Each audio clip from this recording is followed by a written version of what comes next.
Une parole de foi. Une émission qui vous relève. La parole de Dieu agissant En dans direct notre tous les esprit. soirs. C'est parce que Dieu, il veut que vous puissiez aussi vaincre. Pour que vous soyez épanouis. Maintenant, c'est totalement différent. Écoutez des expériences de vie. Participez à la prière quotidienne.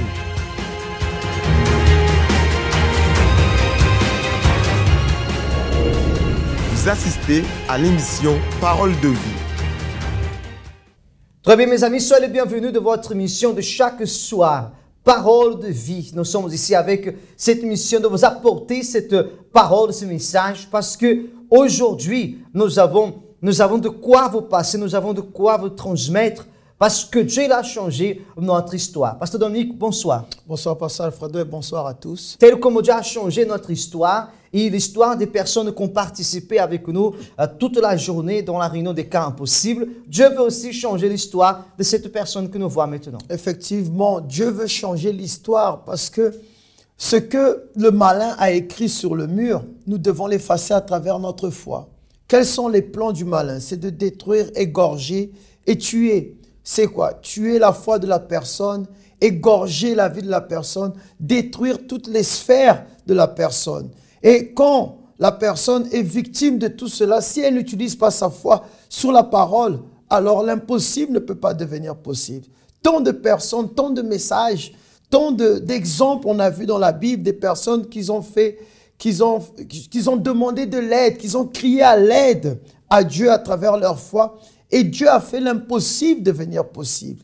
Mais maintenant, est-ce que vous croyez que vraiment l'impossible peut devenir possible dans votre vie? Parce que la foi, vous avez. Mais peut-être cette foi, elle est endormie. Maintenant, pour réveiller cette foi, il faut que la personne ait sa croyance sur la parole de Dieu. Avoir la foi, comme vous avez dit, c'est très bien, c'est très bon, mais ce n'est pas suffisant pour résoudre les problèmes. Vous qui êtes en train de participer de cette émission, peut-être quelqu'un vous a invité, vous êtes connecté par la première fois, vous nous écoutez par la première fois. Sachez que c'est très bien d'avoir la foi, mais il est nécessaire de savoir en quelle direction nous devons utiliser cette même foi. Parce qu'elle peut exister, mais si elle n'est pas mise en action, si elle n'est pas mise en pratique, elle ne fonctionnera pas. Elle sera en silence, elle n'apportera pas de résultat. Et c'est exactement ce que nous voulons vous transmettre ce soir, le résultat de la foi. Lorsque la personne, elle croit en Dieu et elle met cette foi en pratique. Pasteur Dominique, nous allons avoir la prière à 23 h. Cette personne qui est connectée, elle doit se connecter, oui, jusqu'à 23 h, rester connectée jusqu'à la prière, mais aussi transmettre ces liens à d'autres personnes. Parce que ce qui ne manque pas sont des personnes qui maintenant sont malades, dépressives, nerveuses, angoissées, encore un week-end malade, encore un week-end enchaîné par des mauvaises pensées. Alors, en partageant ces liens, cette personne pourra aider l'autre personne qui peut-être elle ne connaît pas, ou alors qu'elle connaît dans ce répertoire des amis, elle va l'envoyer, mais certainement va l'aider. Effectivement, en résumant tout ça, une personne qui souffre, une personne qui est dans la douleur, c'est pas ça qui manque.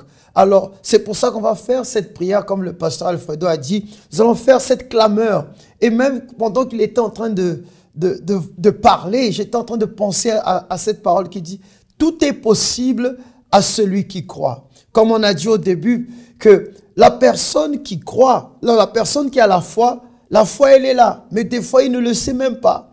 La foi est endormie. Alors, comment je peux savoir que cette foi, elle est éveillée? C'est en agissant, en ayant une action, en prenant des attitudes. Alors vous qui êtes là, vous êtes en train de nous regarder, je veux que vous laissiez ces commentaires, que vous faites votre requête, excusez-moi.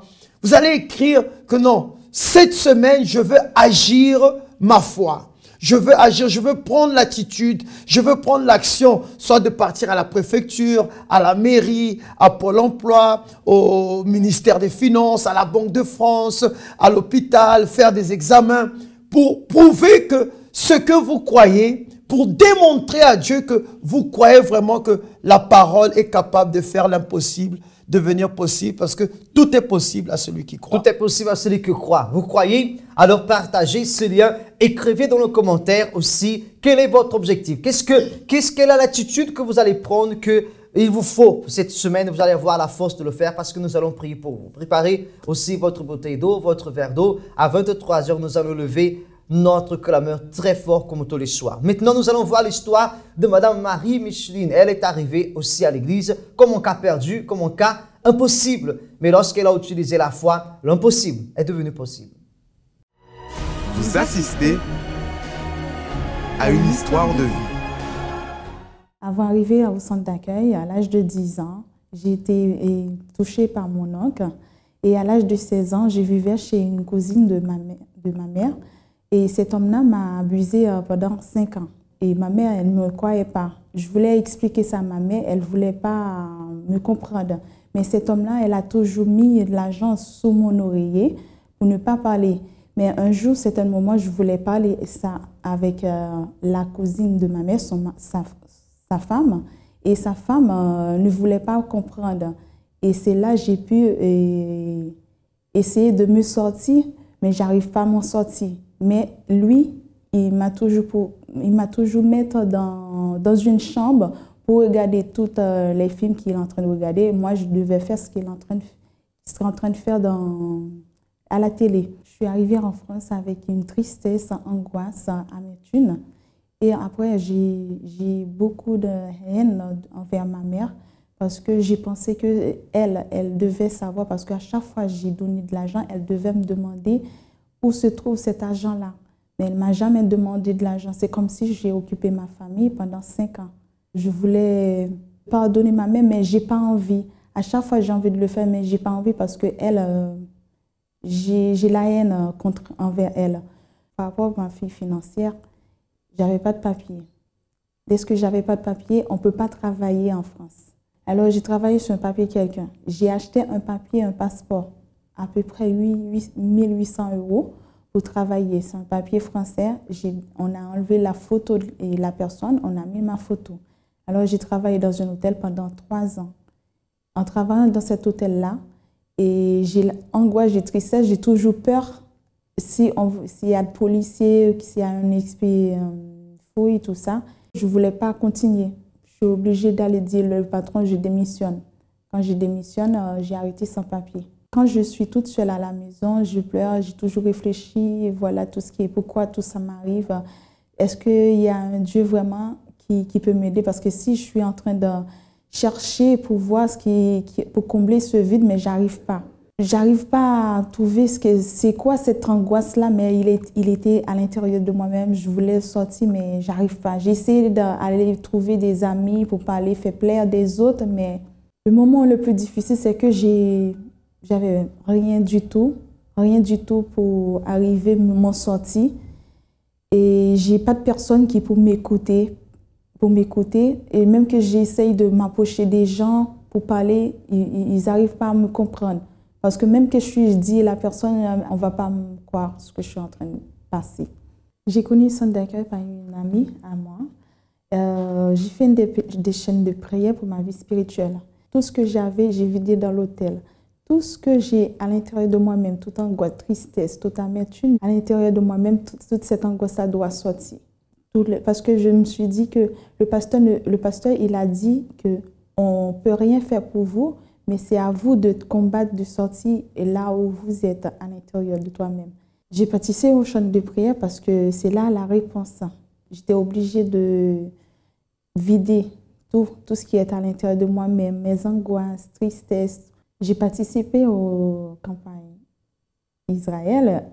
Je demandais pardon, parfois même, j'ai demandé à des personnes et il y a des mauvais sentiments qui viennent à l'intérieur de moi-même. Je suis obligée de demander pardon. Même que j'ai rien avec cette personne-là, je suis obligée de demander pardon. Même ma soeur, elle a fait 3 mois, elle n'a pas parlé avec moi. On a fait 3 mois, on n'a pas parlé. Et moi, j'ai quitté la maison. Je suis allée vivre avec une amie avec moi. Et après, avant de la campagne Israël terminée, je demandais à ma soeur pardon, de me pardonner. Elle ne voulait pas. Et moi, je me suis dit non, il faut qu'elle me pardonne. Elle a pu me pardonner. Pour ma vie financière, c'est transformé totalement parce que je n'avais pas de papier. Maintenant, j'ai un papier. Et je n'avais pas l'endroit pour dormir. J'ai un endroit. J'avais rancune envers ma soeur. Et ma soeur ne m'a pas pardonné. Et moi, j'ai pu pardonner ma soeur. J'ai pu pardonner la personne qui m'a fait du mal. J'ai pardonné à tout le monde. Et ceux qui est autour de moi, je me suis épanouie. Et j'ai plus de tristesse, j'ai fait plus de cauchemars. J'ai pu changer ma vie par jeûne de Daniel. J'ai pu pardonner à ma famille, pardonner à ceux qui sont autour de moi, ceux qui font du mal à moi-même. J'ai pu pardonner. Et j'ai plus d'angoisse, plus de tristesse. Le centre d'accueil, c'est la source de ma vie. Toute colère, nervosité, agressivité, tristesse, anxiété a une racine. Elle est généralement provoquée par une expérience marquante, comme la trahison, l'abus, l'abandon ou la maltraitance d'une personne vis-à-vis d'une autre. Cette blessure invisible est certainement celle qui détruit le plus la vie de la personne qui en est victime. Elle ne cicatrise pas et continue de saigner. Haïr, se venger, oublier, faire semblant. Il existe tant de réactions pour essayer d'éviter de souffrir les blessures qu'on nous a faites. Mais parmi elles, une seule reste réellement efficace pour retrouver la paix. Le pardon. Ce pardon que la parole de Dieu enseigne. Or, à qui vous pardonnez, je pardonne aussi. Et ce que j'ai pardonné, si j'ai pardonné quelque chose, c'est à cause de vous, en présence de Christ. Afin de ne pas laisser à Satan l'avantage sur nous, car nous n'ignorons pas ses desseins. Cette haine, cette nervosité, cette angoisse aura l'avantage sur vous jusqu'au moment où vous aurez pris la décision de pardonner. C'est un moment difficile qui requiert la force qui vient de Dieu. Et c'est aussi une décision qui vous donnera la paix et la joie que vous n'avez jamais eue. Pardonner l'autre, mais aussi se pardonner soi-même. Alors de retour, vous avez pu voir ce témoignage de Madame Micheline qui a vraiment manifesté sa foi, comme on était en train de dire.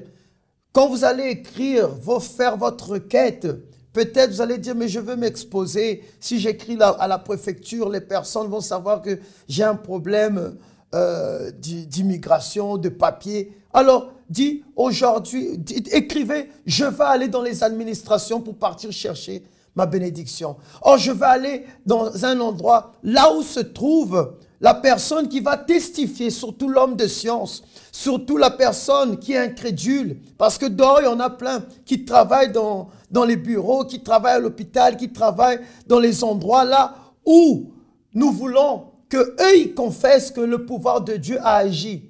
Parce que je veux prendre un exemple, sans dénigrer, sans insulter. Les docteurs, ils ont une connaissance, un savoir et on respecte cela. Mais ce savoir et cette connaissance est limitée. Aujourd'hui, combien de personnes viennent dans ce pays et sont limitées à cause des papiers, comme Madame Micheline, elle était limitée. Et cela, ce n'est pas un problème qui est venu juste maintenant, mais ça a commencé depuis qu'elle était en train de se faire violer par le mari de sa tante.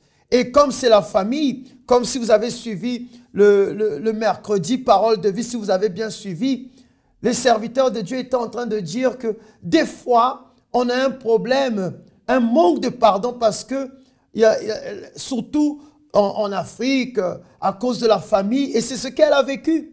C'est ce qu'elle a vécu. Elle n'a pas pu pardonner parce qu'elle a vu que sa mère, elle a commencé à développer une haine contre sa mère, a commencé à haïr son entourage parce que la personne qui la faisait du mal l'a donné de l'argent pour garder le silence. Et avec cet argent, elle nourrissait la famille. Et quand elle nourrissait la famille, regardez l'amertume. Alors, le manque de pardon, c'est sûr qu'il a pris le dessus et s'est installé dans la vie de Madame Micheline. Mais vous savez, Pasteur Dominique, ce que cette personne doit comprendre, ce que chers amis doivent comprendre, c'est vous qui nous écoutez pour la radio positive ou même ici dans Facebook, faites attention parce que ce que nous allons vous faire maintenant, c'est une révélation. Parce que ce que les gens ne comprennent pas, c'est que la manque de pardon, justement, ou la manque de courage, justement, pour pardonner une personne qui nous a fait du mal, bloque la situation complètement de la vie de la personne, dans toutes les sphères.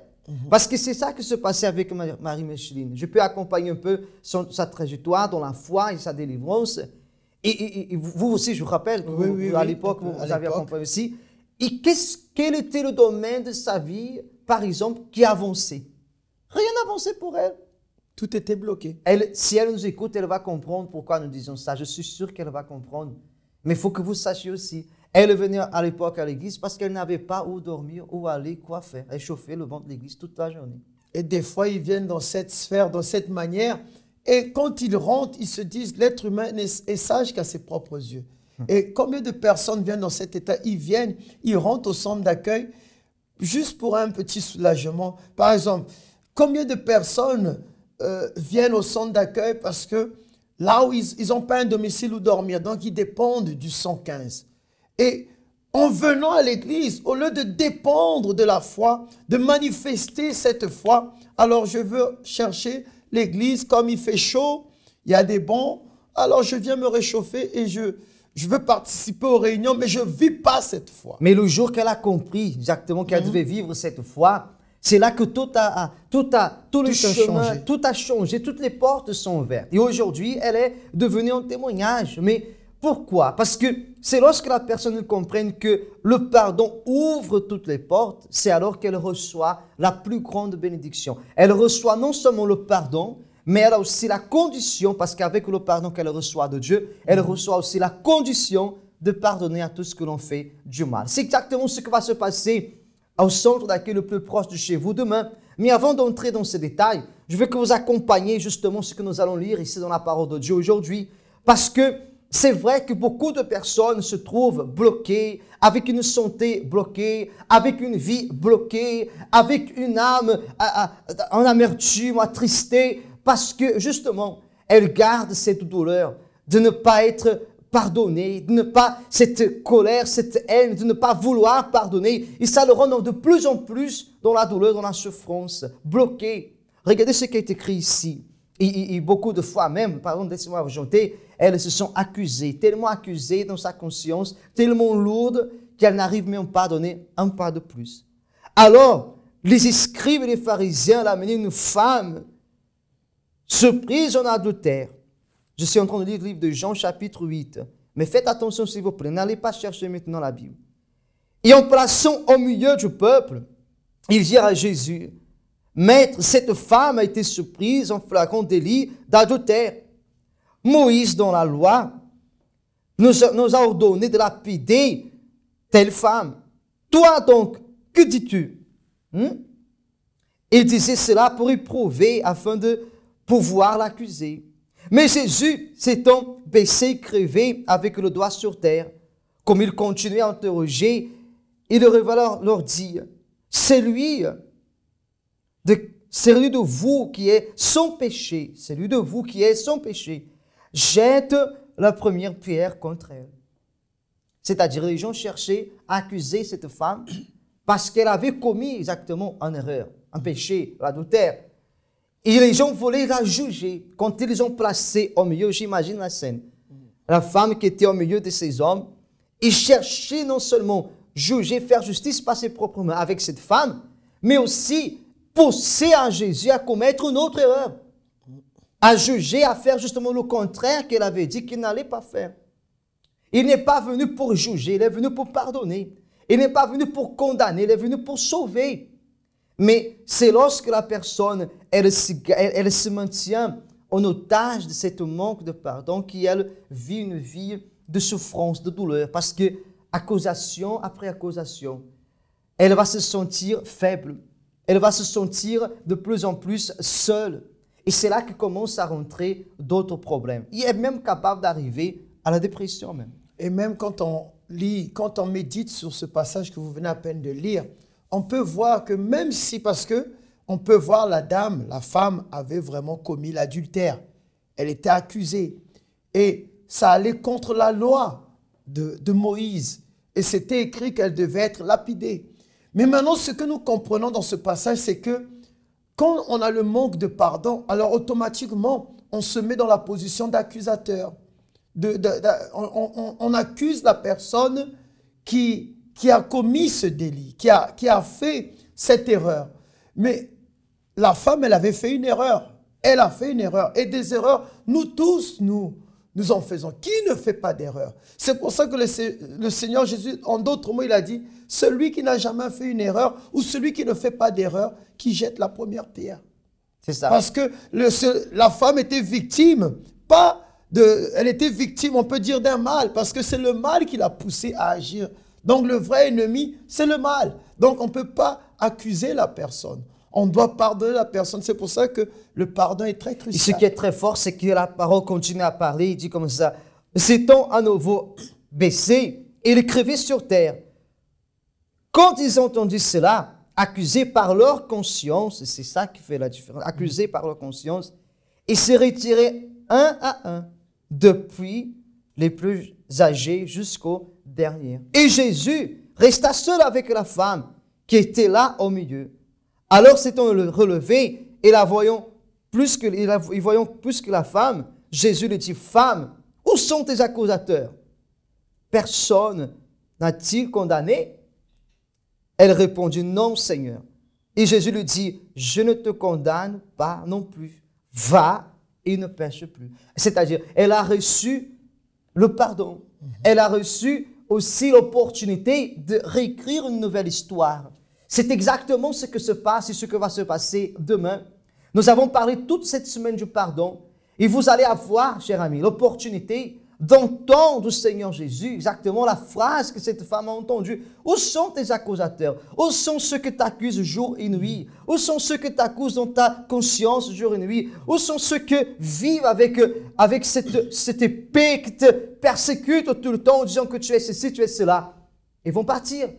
Ils vont partir parce que la femme, elle n'est pas fouille, parce que beaucoup de personnes fuient, n'est-ce pas, dans la situation. Elle est restée là, elle a affronté, elle a assumé, tel comme nous allons faire aussi demain. Nous allons assumer notre position devant Dieu. Nous allons assumer aussi notre faiblesse devant Dieu. Nous allons assumer notre position devant les ennemis, les accusateurs, et nous allons alors déterminer, oui, que ce pardon viendra sur nous, parce que Dieu, il n'est pas là pour condamner. Pasteur Dominique, Dieu, à travers de Jésus, a donné à cette femme une nouvelle opportunité de réécrire une nouvelle histoire. Et effectivement, elle a donné une autre opportunité à cette femme.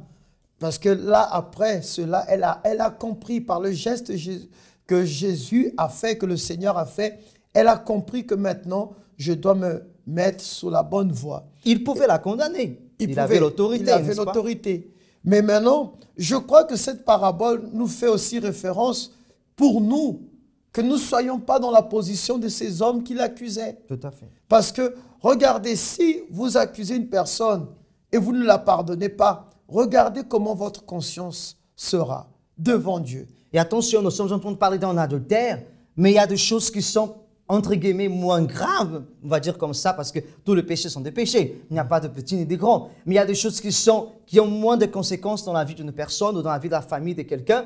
Mais il y a des choses aussi qui sont petites, qui méritent aussi notre attention, n'est-ce pas? Et qui méritent notre attention. Et faire attention, souvent, il faut faire attention aux petits renards. C'est ça. Ceux qui sont un peu difficiles et des fois on ne remarque pas cela. Mais Dieu appelle notre attention à regarder notre intérieur, à regarder notre cœur. Là où il n'y a pas le pardon, alors c'est très difficile qui est le salut. Mais là où il y a la reconnaissance, il y a le pardon. Et quand il y a le pardon, alors c'est sûr que le salut sera. Voulez-vous être pardonné? Voulez-vous réécrire une nouvelle histoire? Parce qu'à partir de là, elle a été une autre femme. Voulez-vous aussi avoir un nouveau cœur, une nouvelle vie? Alors soyez avec nous demain. Nous allons vous donner quelques détails d'ici à quelques instants. Mais encore une fois, nous allons vous laisser entendre et voir un autre témoignage d'une personne aussi qui a été pardonnée.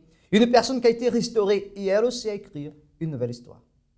Le cœur de tout être humain bat un rythme régulier. Mais pour certaines personnes, il bat plus vite à cause de différentes inquiétudes.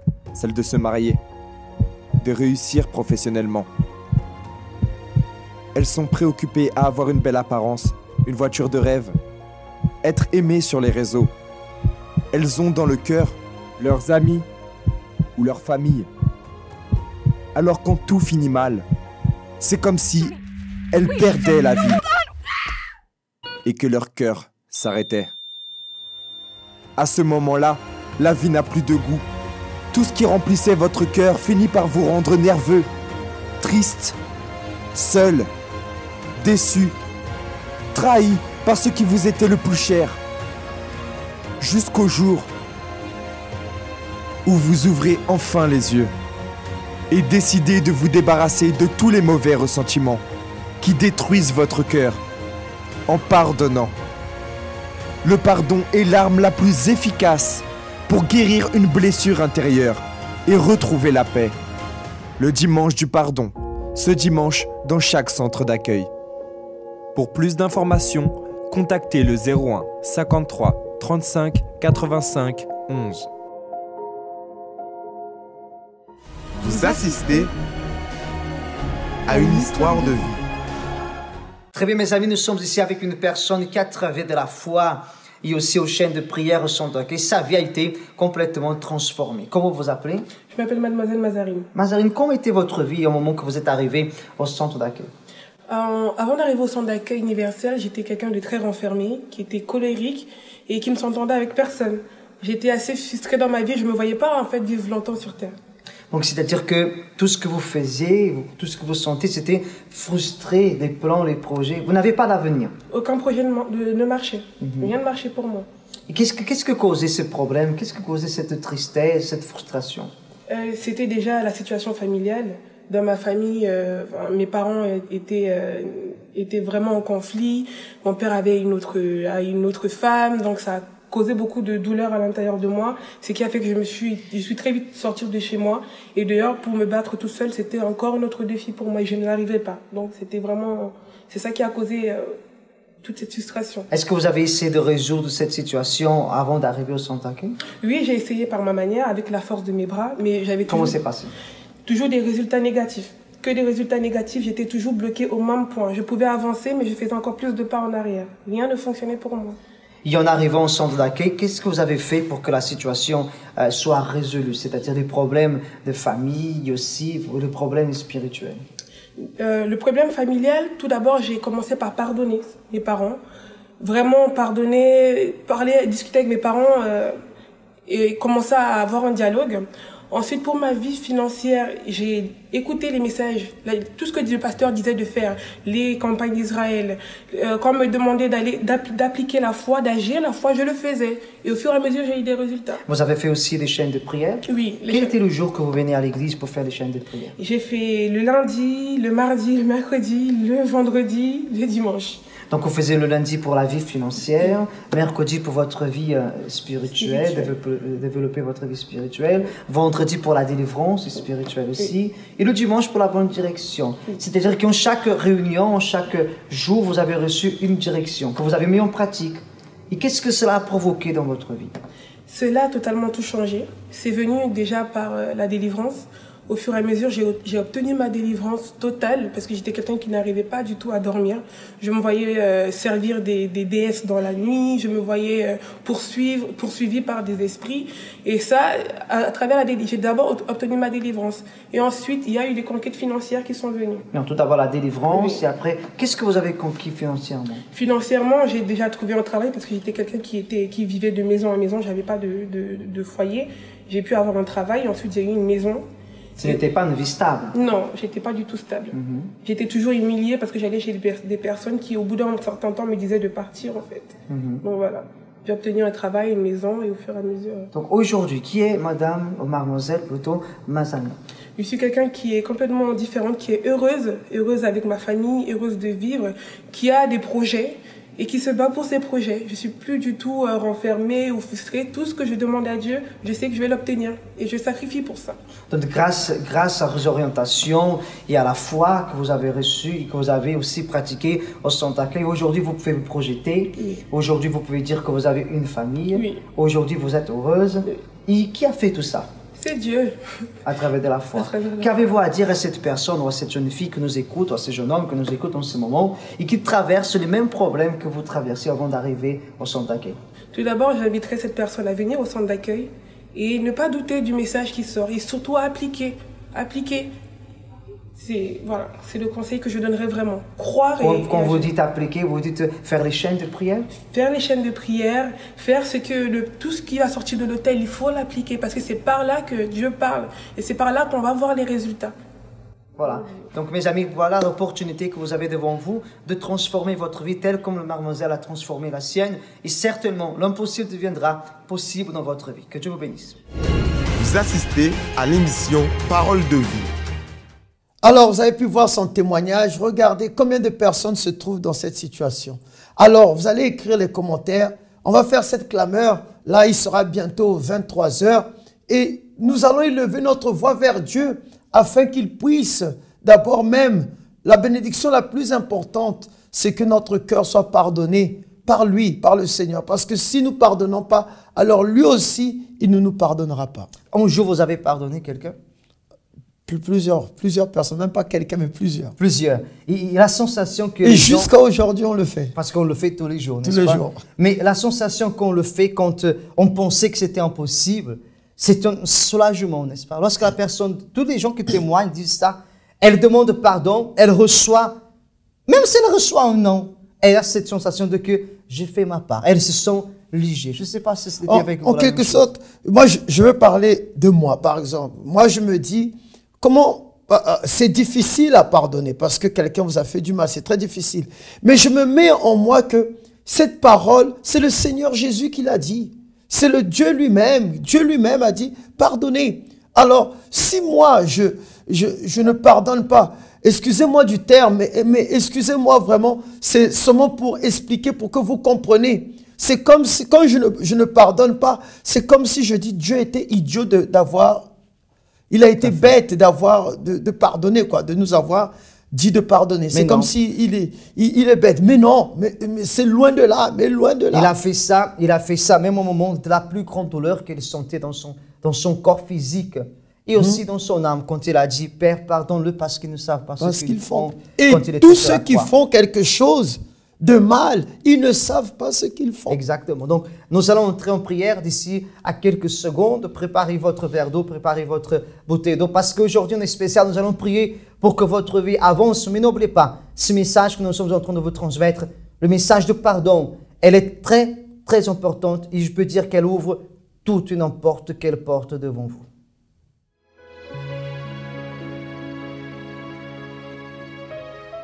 La prière est le lien qui nous unit à Dieu. À travers elle, nous nous libérons des chaînes qui nous emprisonnent, de la mort qui nous persécute, et nous trouvons la véritable raison de vivre. C'est le moment de la prière. Nous allons parler avec Dieu.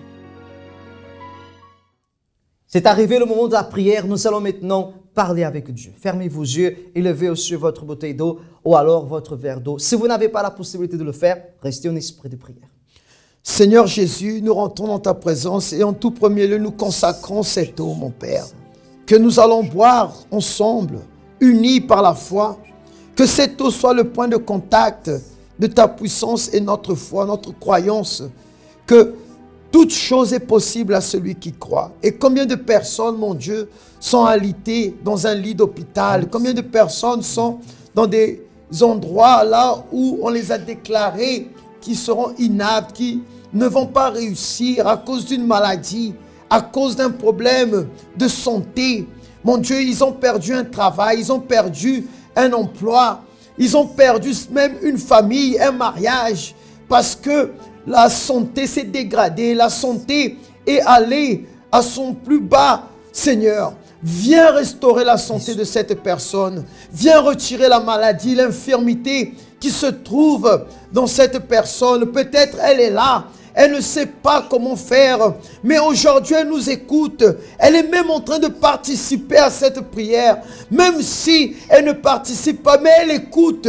Alors que ta parole puisse, Seigneur, atteindre son cœur, que ta parole puisse atteindre son intérieur, et pour réanimer la foi qui était détruite, la foi qui n'était même pas mise en action, mais qu'elle soit réanimée, qu'elle soit mise, Seigneur, en action pour qu'elle puisse obtenir ce que son cœur désire. Alors, mon Seigneur, va et retire la maladie, retire l'infirmité. Fais que cette personne, mon Dieu, qu'on a déclaré peut-être que la mort allait suivre, que tu fasses ce miracle pour entrer, Seigneur, dans son corps et éradiquer tout virus, toute bactérie, tout microbe, toute maladie, Seigneur, que ça soit dans n'importe quel endroit de leur corps, peut-être c'est dans leur famille qui a cette maladie, héréditaire, qu'elle puisse, Seigneur, être libre au nom du Seigneur Jésus. Et comme on a prié pour la famille aussi, mon Seigneur, nous voulons que tu puisses aller, Seigneur, dans ce foyer, dans cette maison,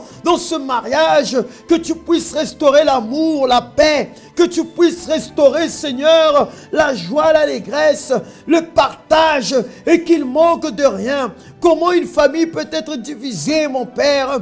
Comment on peut accepter que la personne qui s'est mariée et après 1 an, 2 ans, la personne, elle se sent seule. La personne, elle se retrouve seule parce que le conjoint, le partenaire, le mari, l'épouse est parti voir ailleurs. Peut-être il a été trompé par une femme, il a été trompé par un homme, elle a été trompée. Et Seigneur, aujourd'hui son cœur est dans l'amertume, son cœur est dans la haine. Elle ne veut plus jamais comprendre que c'est seulement un mal qui vient agir. Mon Dieu, viens restaurer.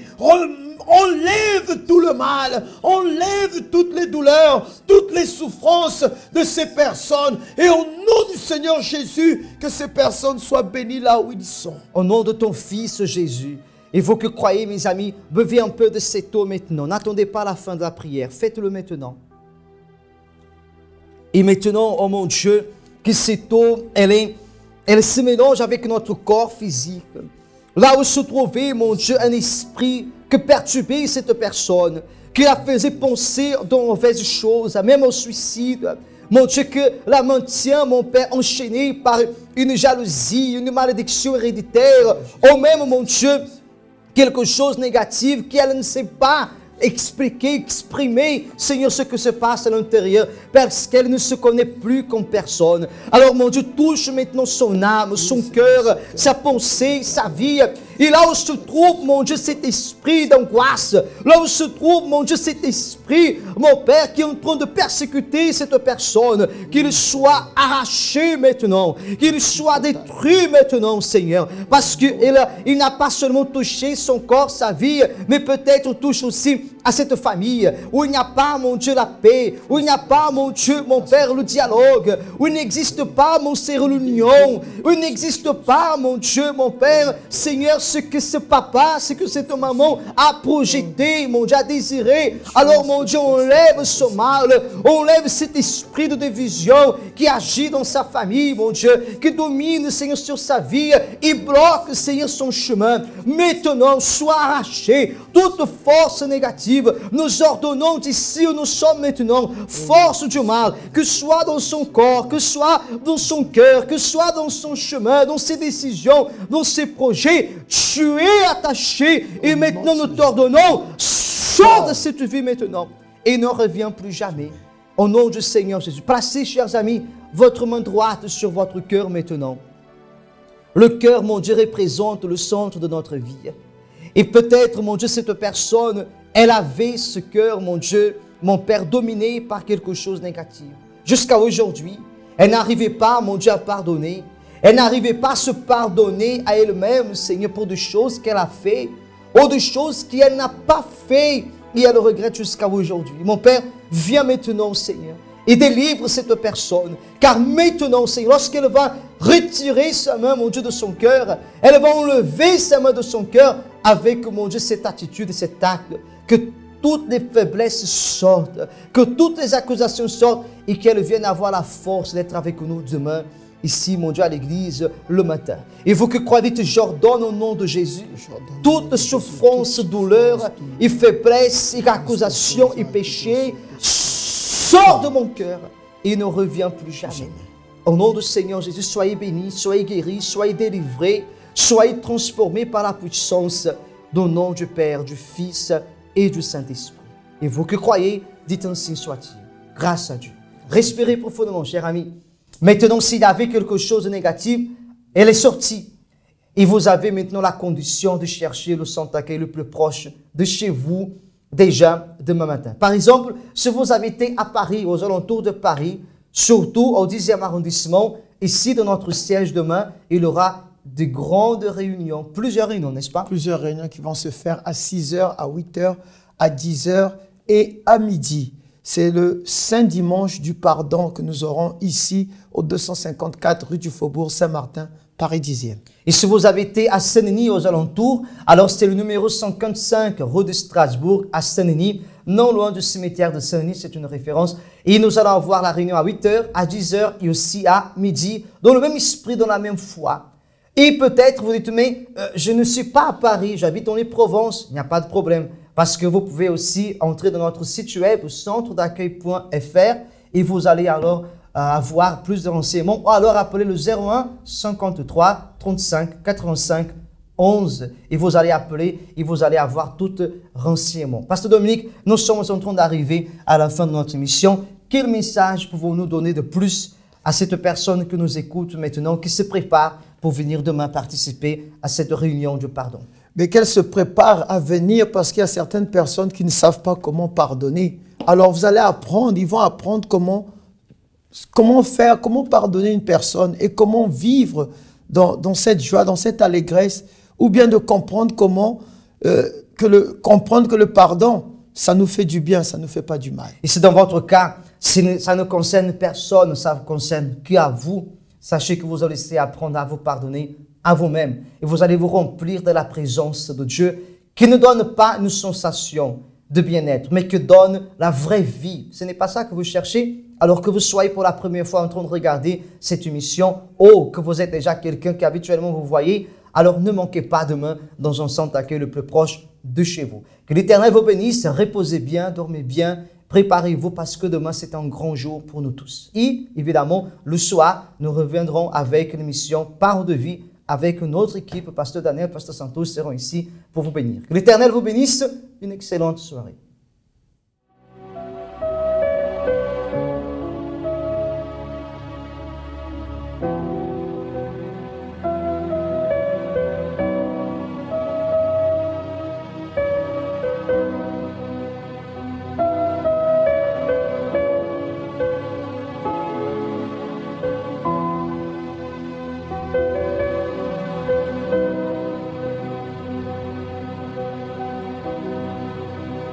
Enveloppé de ta présence,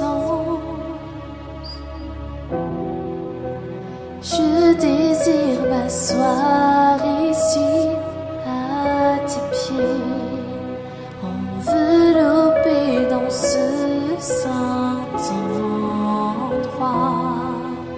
Je ne veux plus en sortir. Je ne viens pas pour tes bienfaits.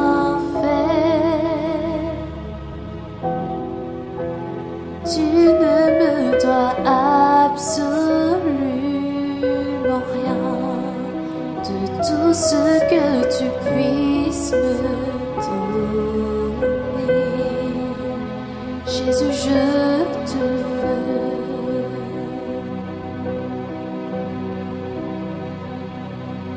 Pardonne-moi quand j'agis sans faire ta volonté. Pardonne-moi pour m'être montré fatigué.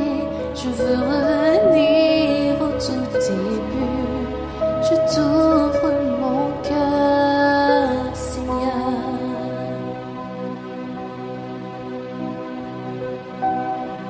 Pardonne-moi pour toutes mes exigences.